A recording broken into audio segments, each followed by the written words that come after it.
बिस्मिल्लाहिर्रहमानिर्रहीम साथियों, आज हम प्रेजेंट इंडेफिनिट टेंस के सवालिया जुमले जो हैं वो रिवाइज कर रहे हैं। ये मैं 2 मिनट में करूंगा। प्रेजेंट इंडेफिनिट टेंस के सवालिया जुमले यानी सवालिया फार्मूला। डू या डज के बाद सब्जेक्ट वर्ब की फर्स्ट फॉर्म प्लस ऑब्जेक्ट, आखिर में सवालिया निशान। क्या मैं आपको पढ़ाता हूँ, डू आई टीच यू। ठीक, क्या बच्चे गली में खेलते हैं, do children play in street. ठीक, तीसरा जुमला देखिएगा, क्या वो मरी जाती है, अब वो आ गई है, खातून अकेली, ही शी भी अकेला नाम, तो डू की जगह डज आएगा। क्या वो मरी जाती है, डज शी गो टू मरी। ये 3 हमारे जुमले हमने प्रैक्टिस के लिए दिए, आगे प्रैक्टिस आपने खुद कर लेनी है।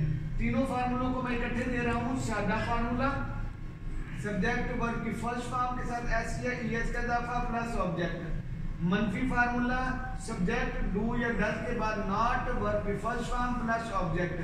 सवालिया फार्मूला, डू या डज के बाद सब्जेक्ट प्लस वर्ब की फर्स्ट फॉर्म प्लस ऑब्जेक्ट, आखिर में सवालिया निशान यानी डोई।